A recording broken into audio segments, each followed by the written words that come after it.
Welcome to the Explainer. You know, when you look out over the ocean, it's pretty easy to just see this peaceful, endless expanse of blue.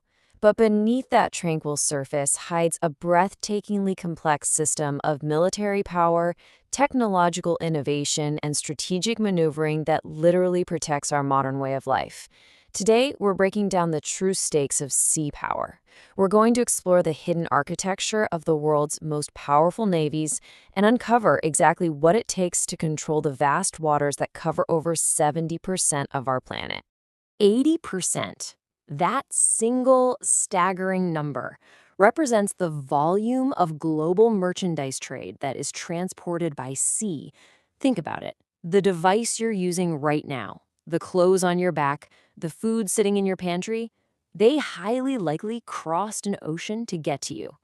Our daily access to basic necessities and global commerce relies entirely on secure maritime routes. And well, that security doesn't just happen by accident. It's guaranteed by the constant, active presence of naval power. Okay, let's dive right into this. The whole concept of sea control, it's anything but new. In fact, control of the oceans has dictated the rise and fall of empires for millennia. Just look back to 480 BC, when ancient Greek fleets of oared galleys defeated the Persians at Salamis, literally changing the course of Western civilization. Fast forward to 1805, and British sailing ships secured global dominance at Trafalgar.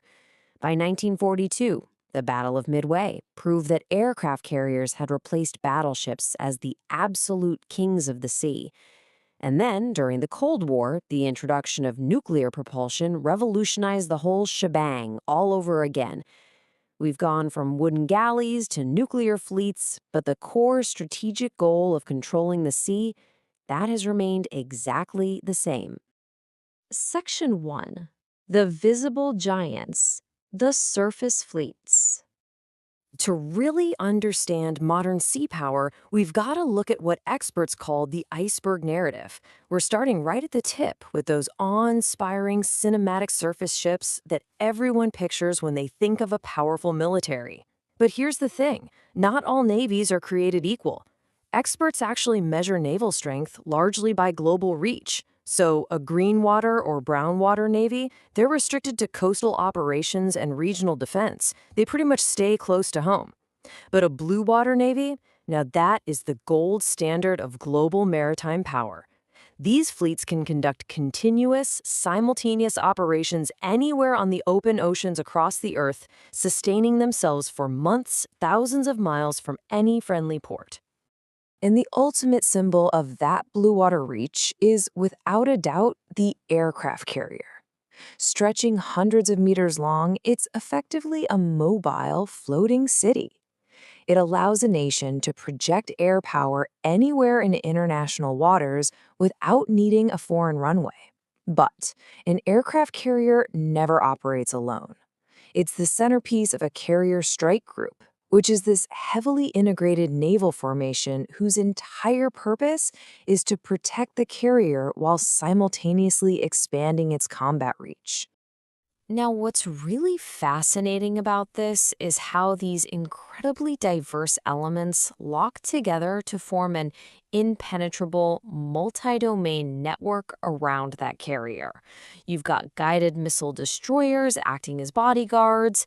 You have attack submarines prowling beneath the waves looking for underwater threats. You've got airborne early warning aircraft acting as the eyes in the sky, fighter jets ready to launch at a moment's notice, and helicopters actively hunting. It is a perfectly synchronized mechanical ecosystem. So how exactly does this ecosystem protect itself?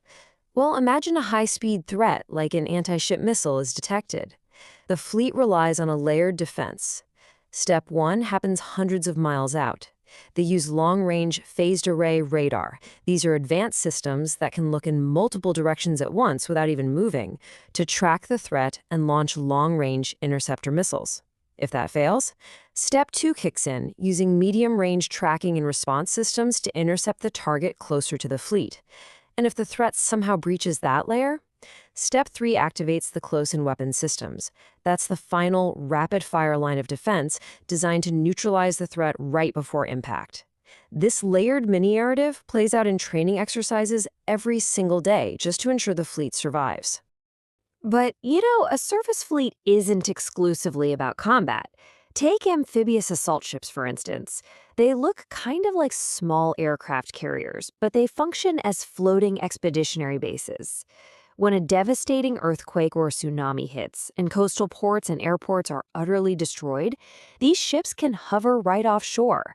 They deploy helicopters, hovercrafts, fully staffed medical teams, and water purification systems to deliver rapid humanitarian aid and evacuate civilians. They're just an absolutely incredible tool for global disaster relief. Section 2. The Unseen Depths. The Silent Underworld. All right, let's pull the rug out from under those highly visible surface ships and shift our focus deep beneath the waves, down into the stealthy, invisible underworld that actually safeguards those giants up above. Here, we're looking at 3 primary types of nuclear-powered submarines. SSN stands for Ship Submersible Nuclear. This is the attack sub that gathers intelligence, protects those carrier groups, and hunts. SSBN adds ballistic to the acronym, quietly maintaining strategic nuclear deterrence. And then the SSGN carries guided missiles for conventional precision strikes. And because these vessels use onboard nuclear reactors for propulsion, they possess the terrifying and totally unmatched advantage of remaining submerged and undetected for months at a time. They're literally only limited by the amount of food they can carry for the crew. Down in the dark, stealth is absolutely everything. Submarines rely heavily on sonar. Now, passive sonar is kind of like cupping your hand to your ear. You're just listening for the acoustic signatures of other ships without giving away your own position. Active sonar, on the other hand, emits loud sound pulses, those famous pings that bounce off targets. It gives you a great picture, for sure, but it immediately reveals your location to everyone else listening. This creates an incredibly high-stakes technological game of underwater cat and mouse.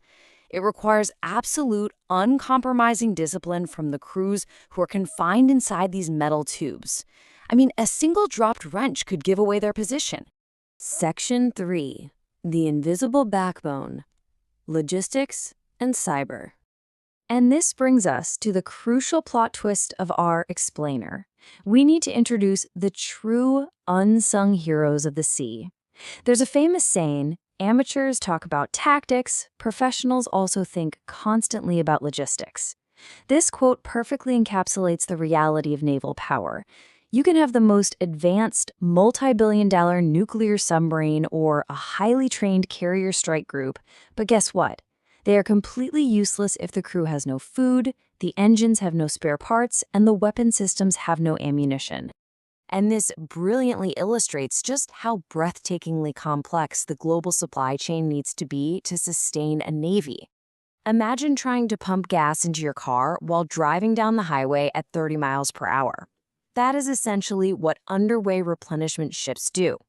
They pull up right alongside warships in the middle of the ocean, whether they're in freezing Arctic waters or tropical seas, to transfer fuel and supplies via cables while both ships are moving. Add in a network of global naval bases, cargo aircraft flying in emergency parts, hospital ships, and massive dry docks for repairs, it's a monumental operational feat that goes largely unseen by the public. Plus, modern logistics and operations are heavily tethered to the digital domain. Today, a Navy's most valuable asset is information.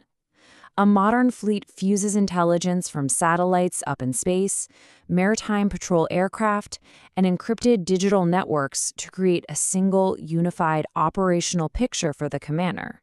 Consequently, this requires massive investments in cybersecurity to protect ship engineering, digital navigation, and secure communications from invisible cyber threats. Section 4. The Future of the Seas. As we shift our attention out toward the horizon, we really have to look at how technology is completely reshaping the maritime landscape. The navies of tomorrow? They're already being built today. We're seeing artificial intelligence being used to process massive amounts of sensor data and assist commanders in split-second decision-making. Uncrewed autonomous surface vessels and underwater drone fleets are actively augmenting human crews right now. They're taking over routine surveillance or highly dangerous mine-clearing tasks to create an even deeper layered defensive network. Navies are also developing hypersonic defense systems and moving toward cleaner, way more efficient propulsion to increase their endurance. Actually, let's pause right here, because this is probably the most critical takeaway from our explainer. Despite centuries of incredible technological advancement, from sails and steam to nuclear reactors and AI drones, a Navy's true strength relies entirely on the human element. Behind every automated defense system, behind every single satellite network, and deep inside every nuclear submarine are the dedicated sailors, aviators, logisticians, and engineers. Their intense training, discipline, and profound resilience, that is what anchors this entire massive global structure. So what does this all mean? We've seen how the fragile global trade network relies on these incredibly complex layers of surface ships, silent submarines, and invisible logistics. The maritime domain is becoming more contested, more automated, and way more heavily reliant on information than at any point in human history. So I leave you to ponder this. As the oceans evolve and technology advances at breakneck speed, who will truly command the seas tomorrow?